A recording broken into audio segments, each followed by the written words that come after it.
A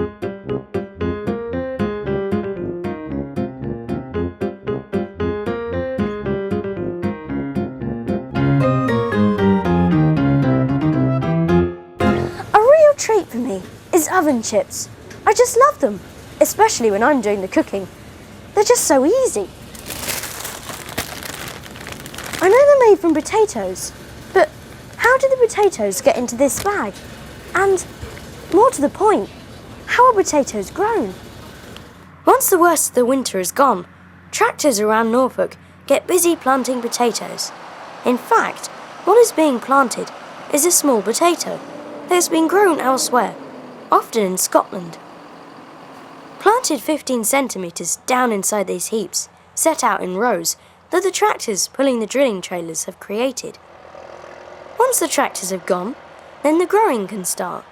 From each seed, potato roots shoot out, and along these roots, potatoes grow. The potato we eat is called the tuber part of the plant. Just like many other plants, we see green shoots above the ground, and during the summer, they produce beautiful white and pink flowers. There are many types of potato, but we think of them in two groups, early and main varieties. Early potatoes, or new potatoes, which are ready to harvest sooner, can't be stored for very long and aren't so common in Norfolk. So here, our spuds are in for the long haul. Like many crops, they need to be fed and given the plant equivalent of medicine, which is done by spraying the plants. Some farmers have special machines, like this, designed just for spraying, with this tank and extended arms and thinner wheels, allowing them to drive between the rows of potatoes, and therefore less potential damage to the potatoes. If you ever get stuck behind one in the car, just be patient. It's off to feed and look after your dinner. The flowers don't last forever, and as summer dies out, so does the green part of the potato plant we see in the fields. In fact, you can often go past a field and be excused to think the crop has died. But don't worry, the tubers, the spud we know below ground, are perfectly okay. Harvest starts around September and goes on for a while. The big problem for our farmers now is too much rain. If this happens, there is a real danger the crop will rot underground, and all that work during the year is wasted. The potato harvester works like huge garden forks that scoop up the mound of earth that the potatoes are in. This is put on a metal belt that travels along inside the machine in a similar way to how tracks work on a tank. As it does this, the loose soil falls back onto the field and the potatoes travel up to the top of the harvester. During the journey through the machine, the potatoes are being separated from as much soil and dead plant materials as possible and eventually fall into a storage tank. The final trip is like pirates walking the plank. The potatoes fall into the back of these huge trailers that the tractor drivers skillfully pull alongside the harvester, saving valuable time. Over to the lorry's turn. It takes the potatoes to be cleaned and graded. Arriving, this lorry is carrying potatoes that have come straight from the field. These are spuds used by factories and sold in shops all around Norfolk. Inside the trailer, a belt similar to the harvester rolls out potatoes onto these belts that carry them into the building. They are covered in mud that needs to be washed off. As they work their way along this process, they reach the final stage, where these guys get rid of potatoes that don't meet the grade. As soon as the spuds start leaving this trailer, the driver takes his cab to this trailer, which is then backed into position. All very efficient.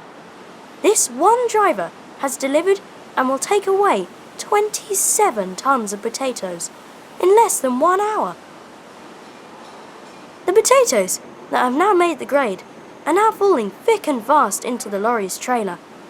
You can see how much cleaner they all are, and now that all that mud is not weighing down the load. After all, it takes a litre of diesel to take this load 2.5 kilometres. That costs all of us when we eventually buy the potatoes. One last job before the next part of the journey, and that is to weigh the whole vehicle. This has to be done by law. There is a limit to how much any vehicle, even cars, are allowed to carry. And our driver doesn't want to get in trouble with the police. So what about Norfolk potatoes? Well, many of them end up in food products, like frozen roast potatoes, croquettes, oven chips, and crisps. We have come to the Heinz factory to learn more. In the local area, local to the North Walsham area, we're one of the biggest employers. We employ around 210 people here. We bring potatoes in potato bulkers, about 27 tonnes each, and we'll have anywhere between about 12 and 16 of those come in per day. They get washed, they get peeled into steam peelers. We inspect the potatoes then. There's a number of inspection processes that we go through during the making of a chip. The potatoes are then either cut into half and quarters for roasts or sliced into chips, going through a water gun where we blow the potatoes in water at high speed through a blade which makes the chips. They're then optically sorted, where a machine looks at the chips or the roast potatoes and blows out any bits that aren't white potato. So if the potato or the chip has got any blemishes, it blows it out.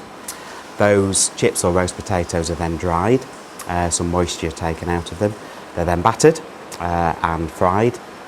Fried in a fryer that sits at about 190 degrees C and fried for 2 to 3 minutes. And then the chips are immediately frozen. The frozen chips or roast potatoes then go straight through to our packing area, where we pack them into the individual bags, which you'll see in the supermarket freezers, at between 80 and 90 packs a minute. We put them in cardboard cases. Those cardboard cases are then palletised, and we put them onto a pallet and ship them either to a cold store in Grimsby, where our logistics partners are, or direct to our customers. If you look down these frozen aisles, you'll see so many things that have come from the potato fields.